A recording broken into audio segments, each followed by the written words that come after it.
أنا اسمي السيد رشاد محمد أحمد بري.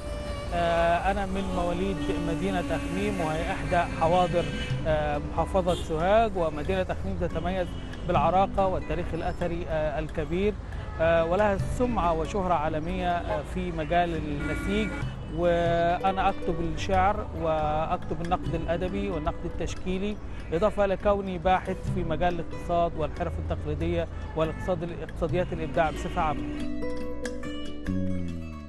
الحقيقة الرسالة بتاعتي كانت عن اقتصاديات التعاطي الإعلامي مع اقتصاديات الإبداع نادرة المرجعية، وكانت البعد التطبيقي أو الجزء التطبيقي عنها الحرف التقليدية في مصر نموذجا، وهي بتقيس الجانب الإبداعي وقيمته الاقتصادية وكيف نتعامل إعلاميا مع هذين الجانبين. فمثلا الرجل الياباني الذي يقطع كل هذه المسافات ليشتري كرافات أو كوفية من حرير أخميم لمجرد أنه مكتوب عليها أخميم، ويدفع 10 أضعافها في أي مكان آخر، ولا يشتري الكوفية كمادة خام لها بعد اقتصادي فقط، لكن يشتري هذه الشهرة العريقة، هذا المجد التليد جدا لمدينة أخميم وشهرتها في النسيج العالمي. إذن هذه القيمة الإبداعية لها بعد اقتصادي، ويجب أن نتعامل إعلاميا مع هذين الجانبين فيما يعرف باقتصاد المعرفة أو اقتصاد الإبداع. أخميم المجد بها يزهو والأرض سيكسوها العنبر. أخميم فيها الإنسان له نهج لا يخلف عهدا إن أقطع، وتراه نقيا قد أخلص، وتراه ثميرا قد أمتع. ميريت أمون لنا تذكر سيرا للخلد، فمن ينظر لجمال وضاء مبهر وشموخ أخاذ يأسر. أخميم كما قلت سابقا هي واحدة من أعرق المدن على مستوى مصر وربما أفريقيا بالكامل. هي طوفان رائع من الحضارة والتنوير. المعبد في أخميم غيره في كل الدنيا، ستجد فيها المعبد الفرعوني وبجواره المعبد الروماني وبجواره المعبد القبطي وبجواره المعبد أو الأثر الإسلامي. إذن هذا التنوع من الثقافات صنع شخصية أخميمية متميزة، هي أكثر سماحة، أكثر توازنا، أكثر انفتاحا.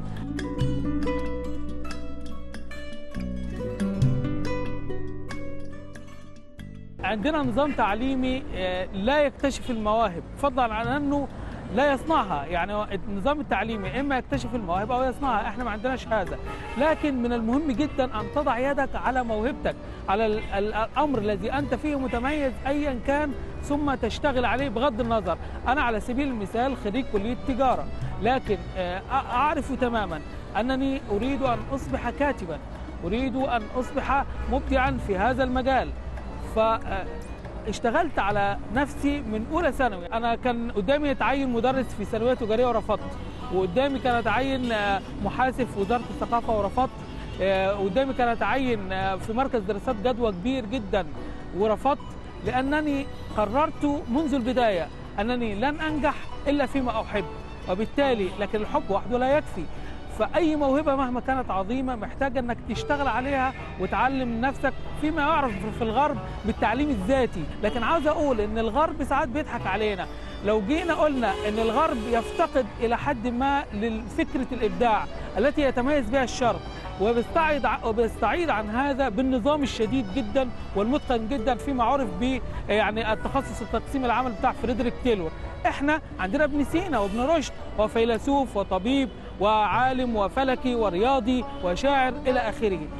إذا ربنا اداك مواهب متعددة، اعتبر في هذه المواهب روافد لنهر إبداعي أساسي أو لمشروع أساسي. يبقى نهرك الأساسي هو مشروعك الثقافي والإنساني والاجتماعي الذي تريد أن تحققه، وكل موهبك المتعددة هي روافد لابد أن تصب في صالح هذا المشروع.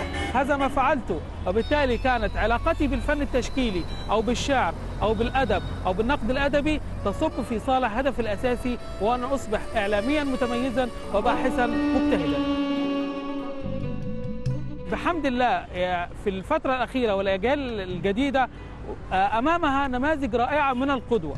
هذه القدوة تمثل يعني مجرد ضوء، لكن لابد أن تقطع الطريق إلى هذا الضوء. فلابد أولا أن تختار هدفك وتحدده، ويكون هذا الهدف واقعي يعني ما نعملش هدف افتراضي غير مستحيل، ثم أقسم هذا الهدف الكبير والعظيم إلى أهداف مرحلية صغيرة جدا، وأحط برنامج عملي وبرنامج تثقيفي وتنويري وتطوير لأدواتي، بشتغل على ذاتي لتحقيق هذه الأهداف الصغيرة التي ستكون في مجملها هدفا كبيرا. من غير هذه الاستراتيجية لن تحقق شيئا، ستمشي عشوائي، قد تنجح وقد لا تنجح، إنما النجاح الحقيقي ونجاح مخطط، نجاح يحتاج إلى تراكم، نجاح مشروع خطوة بخطوة، ويعني نجاح صغير يؤدي إلى نجاح أكبر، وهكذا. الأمر الثاني الذي أنصح به، ستواجهك عقبات كثيرة وأيضا إغراءات أكثر، لا تحيد عن هدفك مهما كانت العقبات صعبة ومهما كانت الإغراءات يعني كبيرة. هدفك هو الذي سيحقق لك ويأتي بأطراف العالم كله أسفل قدميك وبين أصابعك. اتعب قليلا واجتهد كثيرا، ستحقق هدفك في النهاية. ثالثا، أبواب المعرفة متاحة وكبيرة ومتعددة الآن، لكن تحتاج إلى غربلة وإلى اختيار. كلنا لدينا بيانات، هذه البيانات حينما نشتغل عليها كل بما يناسبه تتحول إلى معارف. هذه المعارف حينما تصبح جزءا أصيلا من سلوكنا اليومي تصبح ثقافة، ثم تتحول بعد ذلك بالتراكم إلى حضارة. هذه السلسلة لا تغيب أبدا عن وعيك. أنا أختار من البيانات ومن المعارف ومن الثقافات ما يوافقني ويوافق مجتمعي ويوافق رسالتي ويحقق هدفي. كذلك لا أمل، يعني النجاح صعب ويحتاج إلى مجهود شاق، فلا أمل من طلب النجاح، ولا بد أن أعيش بما يسمى الإدارة بالحب، حب النجاح وكراهية الفشل، حب الاجتهاد وكراهية التقاعس، حب أن أكون ما أريده لا ما يريده الآخرون لي.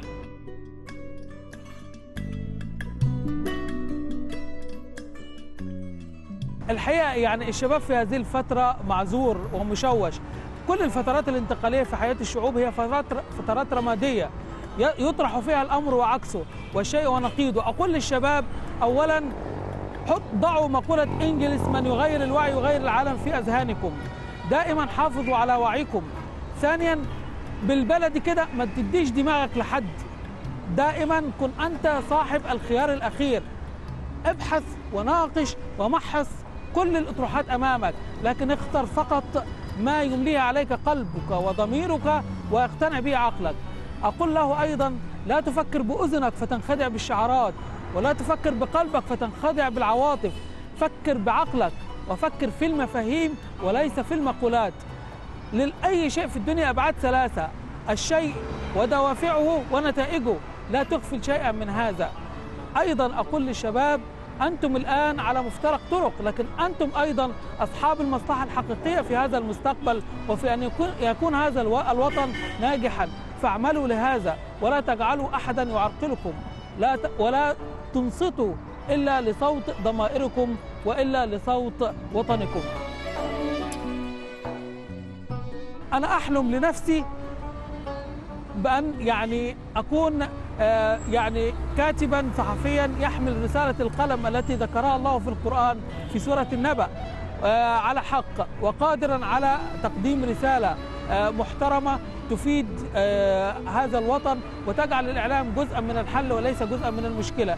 كما أحلم لمصر العظيمة أن تصبح كما يليق بها، ليست دولة كبرى ولا مهمة، لكن دولة عظمى. كل الإمكانات المصرية تقول لابد أن يكون هذا الوطن العزيز دولة عظمى. نحن دولة عظمى بالفعل حضاريا، فنحن الدولة رقم 1 في الحضارة على العالم، لكن بقي أن نصبح دولة عظمى أيضا اقتصاديا وثقافيا وإعلاميا ومجتمعيا كما يليق بنا.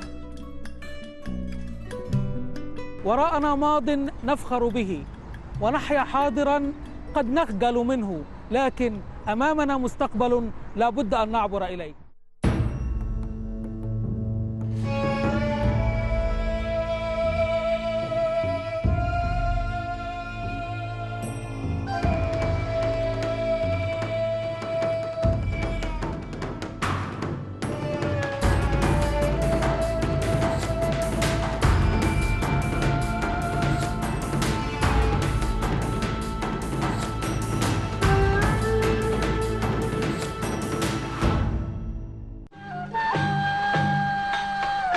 خط أداية الشيخ الشعراوي. اتصل من أي محمول على 14 13 واسم